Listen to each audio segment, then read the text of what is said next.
ಇಲ್ಲಿ ಮುಂದೆ ನಾವು ಗೆಲ್ತೀವಿ ಅಂತಕ್ಕಂಥದ್ದು ಏನಾದ್ರು ವಾದ ಇಟ್ಕೊಂಡ್ರೆ ಅದು ನಮ್ಮಿಂದನೇ ಆಗುತ್ತೆ. ಅಂದರೆ ಇಲ್ಲಿ ನಾವೆಲ್ಲರೂ ಕೂಡ ಸರಿಯಾಗುತ್ತೆ. ನಾವೆಲ್ಲರೂ ಸೇರಿ ಒಮ್ಮನಸ್ಸಿನಿಂದ ಒಗ್ಗೂಡಿಸ್ಕೊಂಡು ನಾವೆಲ್ಲರೂ ಕೂಡ ಇಲ್ಲ, ನಾವೆಲ್ಲ ಕಾಂಗ್ರೆಸ್ನ ಜನಾಭಿಪ್ರಾಯ ಇದೆ, ಮತದಾರರಿದ್ದಾರೆ, ನಾವು ನಮ್ಮೊಳಗೆ ಯಾವುದೇ ಥರವಾದ ಅನ್ಯಾಯವನ್ನು ಮಾಡದೇ ಇದ್ರೆ ನಾವು ಅದನ್ನು ಗೆಲ್ಲಿಸ್ತೀವಿ, ಗೆಲ್ಲಿಸೋಕ್ಕೆ ಜನ ರೆಡಿ ಇದ್ದಾರೆ ಅನ್ನೋದಕ್ಕೆ ಇವತ್ತು ಸರ್ವೇಸಾಮಾನ್ಯವಾಗಿ ಎಲ್ಲ ಹತ್ರನೂ ಕೂಡ ವಾತಾವರಣ ಕೂಡ ಹೊರಟಿದೆ.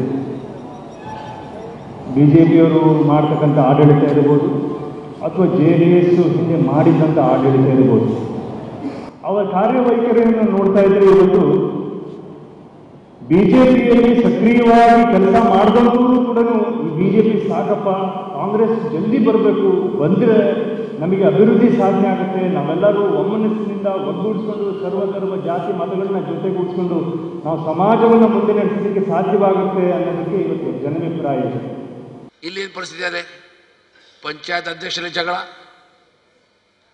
ಪಂಚಾಯತ್ ಮೆಂಬರ್ದು ಜಗಳ, ಜಿಲ್ಲಾ ಪಂಚಾಯತ್ ಸಭಾ ಜಗಳ. ನಾನು ಗುರಿಗಳು ಇಟ್ಕೊಳ್ರಿ ಅಂತ ಹೇಳಬಾರ್ದು. ನೀವು ಗುರಿ ಇಟ್ಕೊಳ್ರಿ. MLA ಆಗ್ಬೇಕಂತ ಗುರಿ ಇಟ್ರಿ ಏನು ತಪ್ಪದೆ, ಮಿನಿಸ್ಟರ್ ಆಗ್ಬೇಕಂತ ಗುರಿ ಇಟ್ಕೊಂಡ್ರಿ ಏನು ತಪ್ಪದೆ. ಆದರೆ ಅಧಿಕಾರ ಸಲುವಾಗಿ ಪಕ್ಷಕ್ಕೂ ಯಾವಾಗಲೂ ದ್ರೋಹ ಮಾಡಬಾರ್ದು ನೀವು ತಿಳ್ಕೊಳ್ಬೇಕಾಗಿದೆ. ಅಧಿಕಾರ ಸಲುವಾಗಿ ಮಾಡಬಾರ್ದು. ಅಧಿಕಾರ ಬರ್ತದೆ ಹೋಗ್ತದೆ, ಜನಪ್ರತಿನಿಧಿಗಳು ನಿರ್ಣಯ ಮಾಡ್ತಾರೆ. ಅಧಿಕಾರ ಕೊಟ್ಟರೆ ನಾವು ಕಾಂಗ್ರೆಸ್, ಅಧಿಕಾರ ಇಲ್ಲ ನಾವು ಹೊರಡ್ತೇವೆ. ಇಂಥ ಜನರ ಅವಶ್ಯಕತೆ ನಮಗಿಲ್ಲ.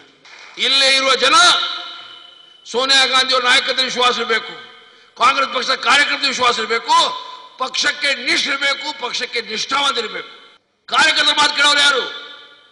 ನಿಮಗೇನು ಒಂದು ಶ್ರೀಮಂತವಾದ ಅನುಭವ ಇದೆ, ಸ್ಥಳದಲ್ಲಿ ನೀವು ಕೆಲಸ ಮಾಡ್ತೀರಿ, you work on the spot, ನಿಮ್ಗೆ ಗೊತ್ತು ಪ್ರಾಕ್ಟಿಕಲಿ ಏನು ಪ್ರಾಬ್ಲಮ್ ಇವೆ, ಜನಸಾಮಾನ್ಯ ಕಷ್ಟ ಏನು, ನಿಮಗೇನು ಪರಿಚಯ ಇದೆ ಅಲ್ಲ ಅಷ್ಟು ಪರಿಚಯ ನನಗಿಲ್ಲ. ಜನರ ನಾಡಿ ಪರೀಕ್ಷೆ ನಿಜವಾದ ಮಾಡಬೇಕಾದ ಕಾರ್ಯಕರ್ತರು ಮಾಡ್ಲಿಕ್ಕೆ ಸಾಧ್ಯವಿಲ್ಲ, ಮುಖಂಡರುಗಳು ಮಾಡ್ಲಿಕ್ಕೆ ಸಾಧ್ಯ ಇಲ್ಲ.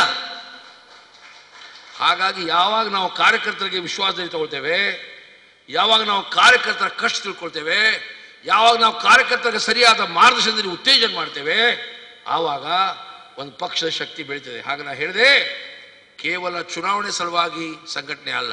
ನಾವು ಒಕ್ಕಟ್ಟಿದ್ದು ಹೋಗಿದ್ದಿದ್ರೆ, ಒಂದಾಗಿ ಹೋಗಿದ್ದಿದ್ರೆ ಬಿಜೆಪಿ ಯಾವಾಗಲೂ ಬರಲಿಕ್ಕೆ ಸಾಧ್ಯ ಇಲ್ಲ ಈ ರಾಜ್ಯದಲ್ಲಿ. ಹಾಗಾಗಿ ಮೊದಲು ಮುಖಂಡರು ತಿಳ್ಕೊಳ್ಬೇಕಾಗಿದೆ. ಕಾರ್ಯಕರ್ತರಲ್ಲಿ ಯಾವುದು ಭಿನ್ನಾಭಿಪ್ರಾಯ ನಂದಷ್ಟಿಲ್ಲ. ಭಿನ್ನಾಭಿಪ್ರಾಯ ಇರುವುದು ನಿಮ್ದೊಳಗೆ ಸ್ವಾಮಿ. ಅದು ಭಿನ್ನಾಭಿಪ್ರಾಯಕ್ಕೆ ಖಿಸ್ಸಾ ಕುರ್ಚಿಕ, ಎಲ್ಲ ಖಿಸ್ಸಾ ಕುರ್ಚಿಕ, ಎಲ್ಲ ಕುರ್ಚಿ ಸಲುವಾಗಿ ಜಗಳ ವಿನ ತತ್ವ ಸಲುವಾಗಿ ಸಿದ್ಧಾಂತ ಸಲುವಾಗಿ ಜಗಳ.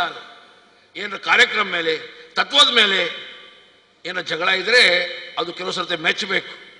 ಅದು ಅಧಿಕಾರ ಸಲುವಾಗಿ ಜಗಳ ಮಾಡಿ ಪಕ್ಷಕ್ಕೆ ನಾವು ಹಾನಿ ಮಾಡಿದರೆ ಅದು ಸರಿ ಏನು ಅಂತ ನಾವೆಲ್ಲರೂ ತಿಳ್ಕೊಳ್ಬೇಕಾಗಿದೆ.